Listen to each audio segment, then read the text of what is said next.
we actually have to work on our own mental care.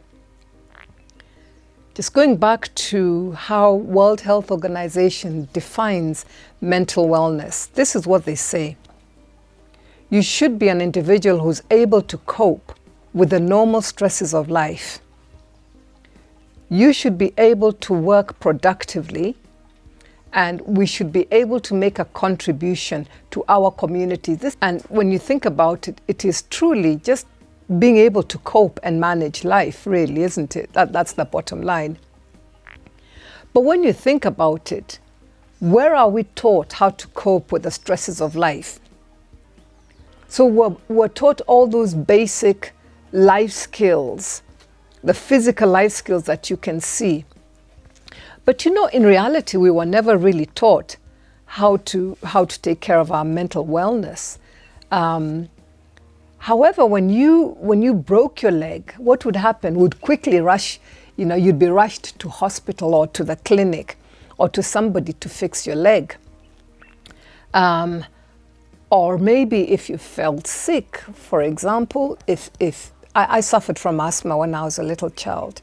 And I remember my father and mother spent a lot of time taking me to the Akatsa hospital, where I'd be given medication.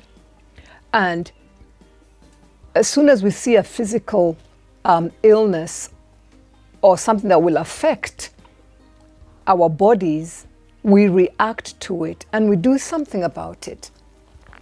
But we never do anything when it comes to our mental wellness in terms of the psychological damages that we get. And yet, we have more psychological injuries than we actually do physical injuries. For example, those people who have been rejected, maybe by their mother or by their father or by their significant other. That is a psychological damage. Abuse. Those people who go through, whether it's emotional, sexual, physical, financial, all those are spiritual, all those are abuses. Those are psychological damages, to us, and it goes straight into our minds and into our hearts, and that's where they stay. And what happens is we push it down, and then one day we blow up. And the more we suppress, the more damage we actually do to our mental wellness. Because where are they going? They've got to go somewhere, these injuries, isn't it? And what happens is that we're just accumulating and accumulating and accumulating all these damages. And it reaches a place where we are prime for depression. Because depression is actually underlying depression. There is a lot of anger for things that you never expressed, you never sorted, you never cried, so all the psychological damage and injuries that we have every day pile up, and this is what we end up calling our baggage. And yet we do not talk about how can we deal with these things. And going back to what World Health Organization says, we need to be able to cope with life stresses. We need to be able to contribute. We need to be able to be, productive. But we cannot be these things if we've got all these psychological injuries that are within us that have affected our minds, and we cannot do anything about it but carry them around with us.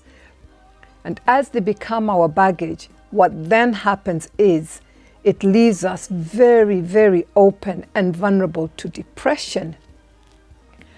The definition of depression is it's a mood disorder. There are times when we feel low, there are times when we feel high. But with depression, it actually depresses, which means it takes you down. It causes persistent feelings of sadness, of loss, of loneliness. You lose interest and it interferes with your everyday functioning.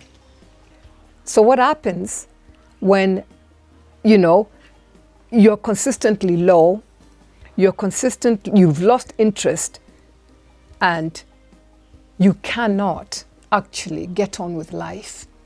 Consequently, you find that people who are depressed tend to withdraw and isolate themselves and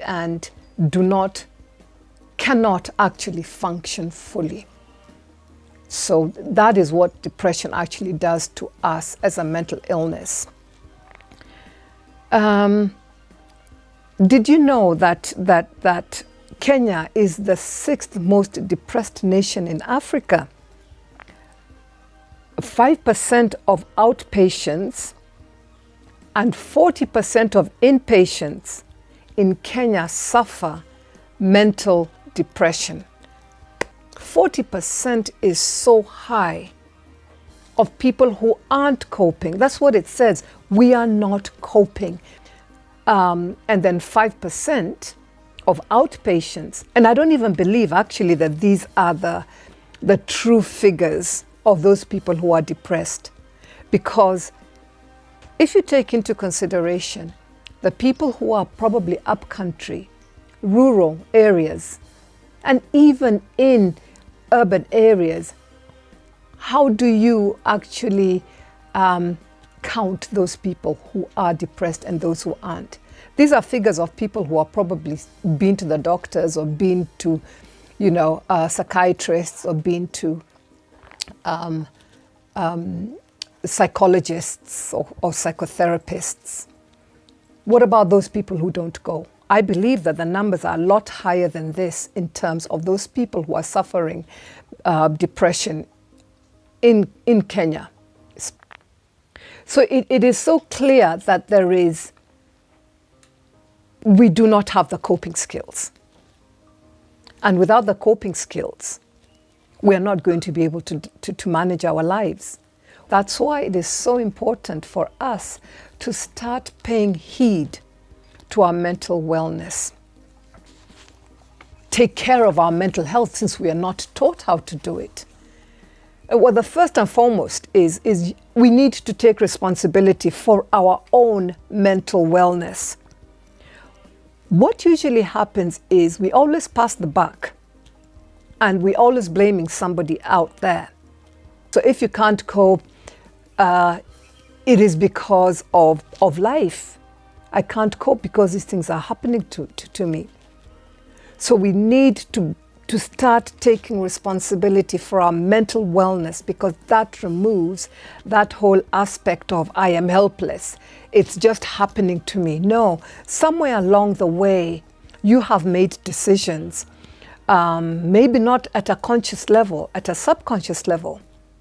So we need to get you to start thinking clearly when these life events happen to you. How are you going to deal? How are you going to cope? One of the most important things when we're talking about taking responsibility is you need to become aware of your emotional awareness. That is number one. And when we talk about emotional awareness, what are we looking at? We're looking at our feelings. Again, not many of us were brought up in environments where you could say how you are feeling. You couldn't express. Speaking for myself, I couldn't express my anger. I mean, we're talking about those days, I grew up in the 60s, 70s, 80s, 90s. And we didn't express ourselves. If we were hurt, we just got on with it. So what do you learn? You learn to push things down. But it is so important to understand your feelings if you want to start becoming able to take care of your mental wellness. You've also got to start, once you start learning how to take care of your own mental wellness and understanding your emotions and your feelings, this will then take you to a point of being able to understand what other people are feeling. Actually, we're just talking about empathy. Being able to be more empathetic because you know how it feels. And you see somebody who's in a situation like that, you're able to pick up on how people feel because you understand how you feel. It will allow you to respond, more appropriately to other people and to better cope with emotional situations, which is what damages our psychological mental state. Number 2, we need to take the responsibility to manage our thoughts. A lot of times we are actually our own worst enemies.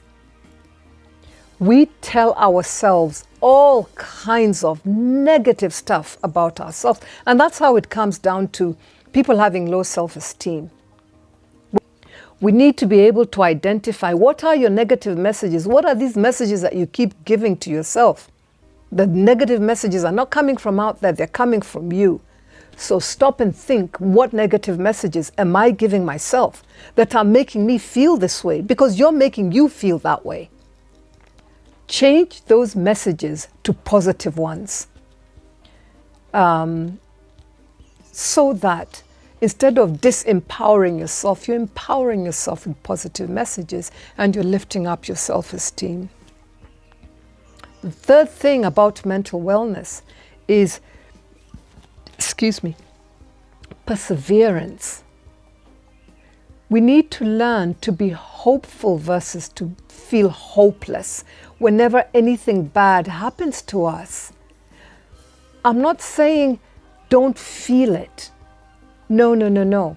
What I'm saying is feel it, but don't stereotype all the other events that have been happening to you and or might happen to you. Don't make yourself a victim, but learn to have hope versus hopeless. Hopelessness most of the time is our default. And again, it makes you very vulnerable to depression. The fourth thing that we need to do in order to take responsibility for our mental wellness is to get out of that victim mode. Once you get into the victim mode, you're saying, I'm helpless, I'm powerless. Oh yeah, poor old me, I can't. So once again, you get to that place of, I just can't manage life. Everybody else is more powerful than I am.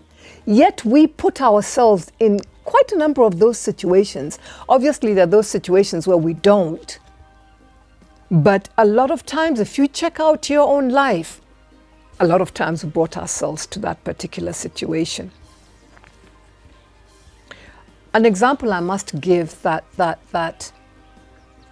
I have seen happening a lot is when we get into the wrong relationships and you know from the very start that you are getting into a relationship that is bad for you, that is wrong, and it's probably even an adulterous situation, and you get into it, and then what happens?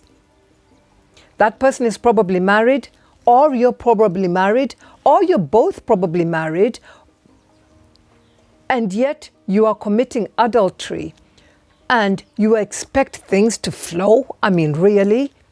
Ask yourself, when you start having those thoughts of why isn't he leaving his wife? Why isn't she leaving her husband? Why am I where I am? Then you start going downhill. You become depressed. Now, then you suddenly see yourself as the victim because so-and-so will not leave so-and-so. Get out of the victim mode. You always have a choice. As an adult, you have a choice. Mental resilience can be developed if you choose to take charge of your mental wellness. The first thing we looked at is you need to understand your feelings. You need to understand the feelings of other people. The second thing that you need to be aware of is you need to take responsibility for your thoughts. Take responsibility for those thoughts. Do not pass the buck. The third thing is perseverance. Learn to persevere. Life is full of ups and downs. Whenever something bad happens to you, don't think it's the end of the world. Pick yourself up and keep going. Have hope. Fourth thing, take control of your life. Get out of the victim mode. As an adult, you make decisions. You always have choices. When you do not take responsibility for your life, you will find that a lot of times you become the victim because you've given your power away. We all want to be able to manage life, but we've also got to be ready to work on ourselves, just as we are always ready to work on the, physical scars.